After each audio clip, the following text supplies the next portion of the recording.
क्या उसकी ड्यूटीज़ है, क्या उसके लाइबिलिटीज़ हैं, ये सब चीज़ें भी वहाँ पे लिखी हुई होती है। नेक्स्ट, हम लोगों के इसके साथ साथ हर मैनेजर की भी ड्यूटी और राइट्स वहाँ पे लिखी हुई होती है। नेक्स्ट है डिविडेंड। डिविडेंड क्या होता है? जब हम किसी कंपनी का शेयर खरीदते हैं, सपोज आपने किसी भी कंपनी का शेयर खरीदा, उस कंपनी को प्रॉफिट हुआ, एक्चुअल प्रॉफिट, ग्रॉस प्रॉफिट की बात नहीं कर रहा हूँ, मैं बोल रहा हूँ एक्चुअल प्रॉफिट की। जो उसको प्रॉफिट हुआ, वो प्रॉफिट पे हक किसका बनता है? शेयर होल्डर का भी बनता है, क्योंकि शेयर होल्डर के पैसे लगे हुए हैं। तो वो जो प्रॉफिट होता है, वो जो एक्स्ट्रा प्रॉफिट होता है, उसको कंपनी सभी शेयर होल्डर में बांट देती है और उस पार्ट को बोलते हैं डिविडेंड। क्या बोलते हैं? डिविडेंड। तो डिविडेंड किस प्रकार से हम डिक्लेयर करेंगे कि क्या पेमेंट, किसे हम डिविडेंड का पेमेंट करा जाएगा, डिविडेंड का कैपिटलाइजेशन मतलब किस प्रकार से हमने उसको बांटा है, और उसमें कमीशन कैसा रहेगा अंडर राइटर्स का, ये सब चीजें भी इसमें लिखी हुई होती है। अकाउंट्स के रिगार्डिंग के भैया अकाउंट को हम किस प्रकार से मेंटेन करेंगे, कैसे रख रखाव होगा, कौन ऑडिटर होगा, ऑडिटर को कैसे हम लोग अपॉइंट करेंगे, वो किस प्रकार से ऑडिट करेगा, क्या हमारी कंपनी के सेटलमेंट किस प्रकार से होंगे, क्या सेटलमेंट की डेट्स रहेगी, किस प्रकार से हम वाइंडिंग अप करेंगे, कैसे हमारी कंपनी के बुक का इंस्पेक्शन हो सकता है, कैसे हम हमारी बुक्स को मैनेज करेंगे, ये सब चीजें भी आर्टिकल ऑफ एसोसिएशन में लिखी हुई होती है।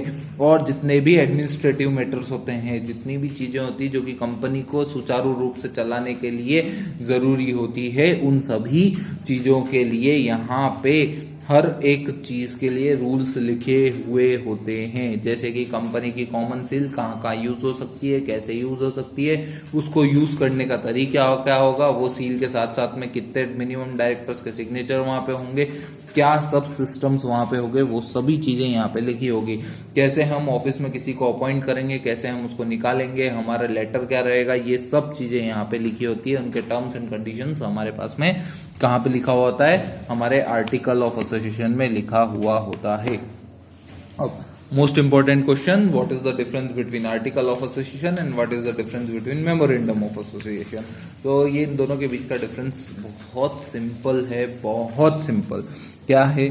सिंपल सी बात है भाई, मेमोरेंडम ऑफ एसोसिएशन में हमारे ऑब्जेक्ट, हमारे राइट, हमारे पावर, हमारी लाइबिलिटी और ये सब चीजें लिखी होती है। आर्टिकल ऑफ एसोसिएशन में हमारे रूल्स एंड रेगुलेशन और बाय लॉज लिखे हुए होते हैं। Most important document memorandum of association है, सेकंड मोस्ट इंपॉर्टेंट डॉक्यूमेंट हमारा आर्टिकल ऑफ एसोसिएशन है। भाई जो मेमोरेंडम ऑफ एसोसिएशन है वो हमारी कंपनी बाहर के लोगों से किस प्रकार से बात करेगी ये बताता है, और आर्टिकल ऑफ एसोसिएशन हमारी कंपनी के अंदर के लोगों से किस प्रकार से डील करेगी ये बताता है।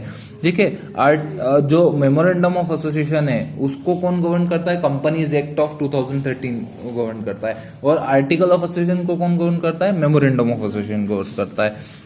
ये बताता है, मेमोरेंडम ऑफ एसोसिएशन बताता है कि क्या करना है, और आर्टिकल ऑफ एसोसिएशन बताता है कैसे करना है। ठीक है, ये जो मेमोरेंडम ऑफ एसोसिएशन है वो आर्टिकल ऑफ एसोसिएशन को एक्सप्लेन नहीं करता, but article of association memorandum of association को एक्सप्लेन करता है। अगर हम मेमोरेंडम में किसी भी प्रकार का कोई बदलाव चाहते हैं तो उसके लिए हमको स्पेशल रेजोल्यूशन पास करना पड़ता है और गवर्नमेंट की परमिशन लेना कंपलसरी होती है। बट अगर हम आर्टिकल ऑफ एसोसिएशन में कुछ भी चेंज करना चाहते हैं तो सिर्फ एक मीटिंग में एक रेजोल्यूशन पास करके हम आर्टिकल ऑफ एसोसिएशन में चेंज कर सकते हैं।